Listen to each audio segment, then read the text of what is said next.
श्रीमन नारायण। महाराज जी ये बताइए, 15 तारीख से गुप्त नवरात्र शुरू होने वाली है और इस नवरात्र को करें तो क्यों करें और करने की क्या विधि है, करने से क्या पुण्य फल प्राप्त होता है, और चैत मास वाला और आश्विन मास वाला जो नवरात्र होता है उससे ये भिन्न होता है, जिसके बारे में कोई नहीं जानते हैं, इसके बारे में कुछ आप बताइए। सबसे बड़ी बात है कि नवरात्र के बारे में आपने पूछा।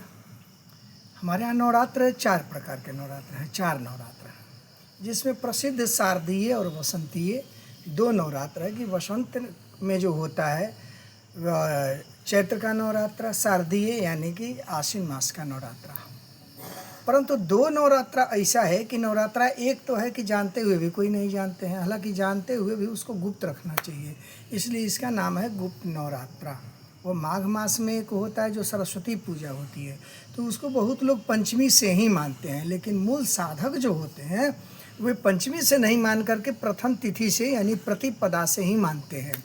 और इसके यानी साधना गुप्त रूप से होनी चाहिए, और यह यजमानों के लिए नहीं है, प्रश्न अपने आप की शक्ति वृद्धि के लिए होनी चाहिए। चाहे यजमान करें या जो पंडित करें, कोई बात नहीं है।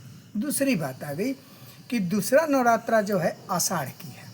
तो बसंतीय नवरात्रा में जैसे कि पूजा होती है, और फिर इसके बाद में माघ का नवरात्रा है, उसमें भी पूजा होती है।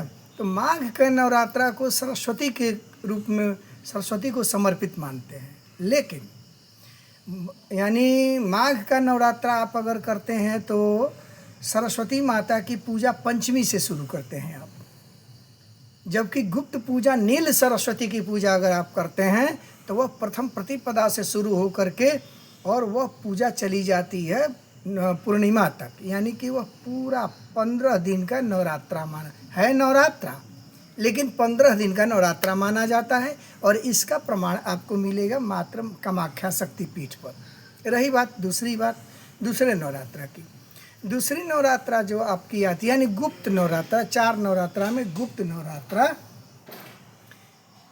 वह आषाढ़ मास के प्रतिपदा से, शुक्ल प्रतिपदा से शुरू होती है। और इसमें भी वह जो गुप्त पूजा होती है वह माँ सरस्वती की ही पूजा होती है।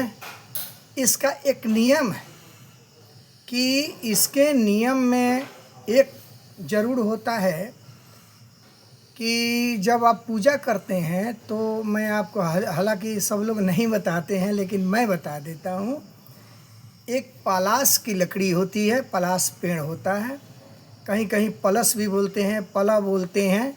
तो पलाश की लकड़ी जो है, उस पलाश के लकड़ी की आपको करीब 1 बित्ते से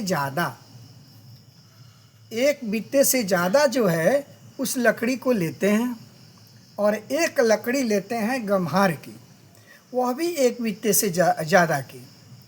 और वो दोनों लकड़ी जो होती है वह जंघा के नीचे दबा करके, या तो कुशा का आसन हो या उलेन ऊन का आसन हो, खास करके ऊन के आसन को ही महत्व दिया जाता है, और वह उजला हो तो सबसे सुंदर है। और अपने जंघे के नीचे दाब करके, और विद्यार्थी, यह मात्र विद्यार्थी के लिए होता है, ऐसे और लोग भी करते हैं, कोई दिक्कत नहीं है, लेकिन यह गुप्त ही होना चाहिए।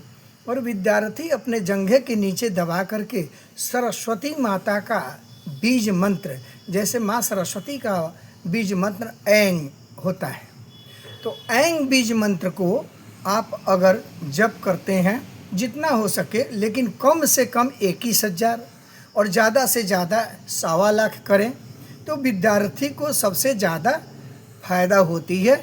श्रीमन नारायण।